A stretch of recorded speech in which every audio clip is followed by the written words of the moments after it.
आतापर्यंत आपण 5 सूत्र ऐकलीत. अ, ह्या 5 सूत्रामध्ये तुम्हाला खूप काही माहिती मिळालीच असेल, अशी मी आशा करतो. आज जर तुम्ही हे सूत्र ऐकत असाल आणि तुम्ही ह्याच्या अगोदरची सूत्र जर ऐकले नसेल, तर पाठीमागे लिंक दिलेली आहे. त्या लिंकवरती आपण जाऊन ते सूत्र ऐकू शकता, जेणेकरून आपल्याला पूर्णपणे कनेक्टिव्हिटी मिळेल. आणि परत मित्रांनो, मी तुम्हाला विनंती करतो, ही सगळी सूत्र जे ऐकताना तुम्हाला ऑडिओ आहे तो तुम्हाला तुमच्या हेडफोनने ऐकायचा आहे, जेणेकरून त्याचा तुम्हाला चांगला इफेक्ट येऊ शकतो.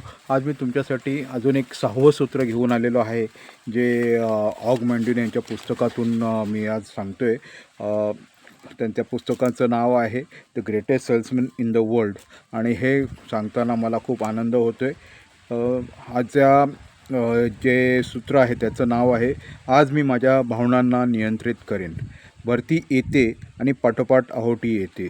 शिशिर जाऊन उन्हाळा येतो, उन्हाळा जाऊन लागला की थंडी वाढते. सूर्य उगवतो आणि अस्ताला जातो. पूर्ण चंद्राच्या पौर्णिमेनंतर चंद्रविहीन अमावस्या येते. पक्षी येतात आणि उडून जातात. फुलं उमलतात आणि कोमेजतात. बीजे पेरली जातात आणि पिकांची कापणी केली जाते. सगळा निसर्ग म्हणजे मनोदशांचे एक फिरते चक्र आहे. मी निसर्गाचा एक भाग आहे. त्यामुळे भरती ओहोटीप्रमाणे माझ्या मनोदशेलाही भरती ओहोटी येत राहील, हे स्वाभाविकच आहे. आज मी माझ्या भावनांना नियंत्रित करेन. ही निसर्गाची एक अनाकलनीय युक्ती आहे की प्रत्येक दिवशी सकाळी जाग आल्यावर माझी मनस्थिती कालच्यापेक्षा वेगळी असते. कालचा आनंद आजचे दुःख बनून जाते. आजचे दुःख उद्याचा आनंद बनून जाईल. माझ्या आत एक चक्र सतत गतिशील आहे. ते दुःखापासून आनंदाकडे, अत्यानंदाकडे, विषण्णतेकडे गतिशील असते. तरीही मी नेहमी लक्षात ठेवीन की आजच्या कोमेजणाऱ्या फुलांमध्ये उद्याच्या बहराचे बीज असते. म्हणून आजचे दुःख उद्याच्या सुखाचे बीज घेऊन आलेले असते. आज मी माझ्या भावनांना नियंत्रित करेन. आज मी माझ्या भावनांवर कसे नियंत्रण ठेवावे की जेणेकरून माझा प्रत्येक दिवस सृजनशील बनेल. कारण माझी मनस्थिती ज्या दिवशी चांगली नसते त्या दिवशी मला अपयश येणारच.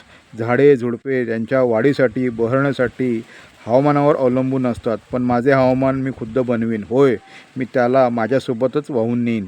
जर मी माझ्या ग्राहकांशी पावसाळी कोंजटपणाने, उदासीनतेने, निराशावादी वृत्तीने वागलो तर तेही मला त्याच धुसर उदासीनतेने प्रतिसाद देतील आणि माझ्यापासून काहीच खरेदी करणार नाहीत. जर मी आनंद व उल्हासाचा प्रकाश व हास्याची प्रसन्नता माझ्यासोबत नेली तर माझे ग्राहकही मला आनंदाच्या, उल्हासाच्या प्रकाशासह प्रतिसाद देतील आणि माझे हे प्रसन्न हवामान माझ्यासाठी विक्रीचे उदंड पीक आणेल व यातून मला सोन्याची नाणी मिळतील. आज मी माझ्या भावनांना नियंत्रित करेन. आणि मी माझ्या भावनांना कसे नियंत्रित करावे जेणेकरून माझा प्रत्येक दिवस आनंदी व सृजनात्मक बनेल. मी हे अतिप्राचीन रहस्य जाणून घेईन. तो कर्मदुर्बल असतो जो त्याच्या विचारांना त्याच्या कृतीचे नियंत्रण करू देतो. तो बलवान असतो जो त्याच्या कृतींना त्याचे विचार नियंत्रित करायला भाग पडतो. प्रत्येक दिवशी जेव्हा मी जागा होईन तेव्हा दुःख, आत्मदया आणि अपयश माझ्यावर चाल करून यायच्या आधीच मी पुढचा पवित्र घेईन. मला उदास वाटू लागले तर मी गाणे गाईन. मला दुःख वाटू लागले तर मी हसेन. मला आजारी पडल्यासारखे वाटले तर मी दुप्पट काम करेन. मला भीती जाणवू लागली तर मी जोरात पुढे मुसंडी मारेन. मला हीनपणा वाटू लागला तर मी नवे वस्त्र धारण करेन. मला अनिश्चितता जाणवू लागली तर मी माझा आवाज उंचावेन. आणि मला दारिद्र्य जाणवत असेल तर मी येणाऱ्या संपत्तीचा विचार करेन. मला अकार्यक्षमता जाणवू लागली तर मी भूतकाळातील यशाची आठवण ताजी करेन. मला क्षुद्रता जाणवू लागली तर मी माझ्या ध्येयांना आठवेन. आज मी माझ्या भावनांना नियंत्रित करेन. यापुढे मी समजून घेईन की दुय्यम आणि गौण क्षमता असलेले लोक सर्वश्रेष्ठ बनू शकतात. मग मी तर हीन दर्जाच्या क्षमतेचा नाही. मला छिन्न भिन्न करणाऱ्या शक्तींशी सतत संघर्ष करावा लागेल. असेही दिवस माझ्या जीवनात येतील. अशा शक्तींपैकी निराशा आणि दुःख हे सहज ओळखता येण्यासारखे असतात.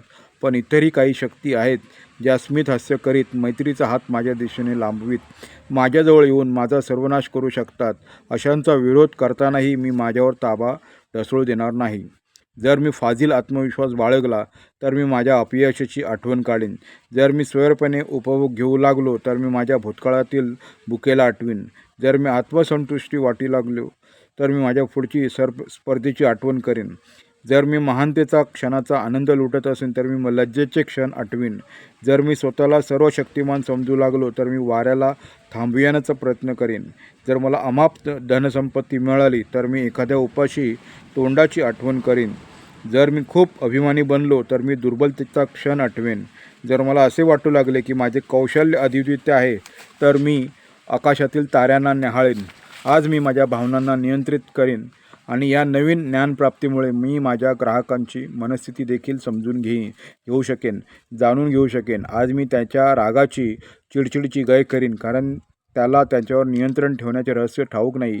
आज मी त्याचे शब्दबाण आणि अपमान सहन करीन, कारण मला माहीत आहे की तो उद्या बदलेल आणि मग त्याला हाताळण्यात मला आनंद वाटेल. केवळ एका भेटीत कोणत्याही माणसाचे मूल्यमापन करून त्याच्याबद्दल मत बनविणार नाही.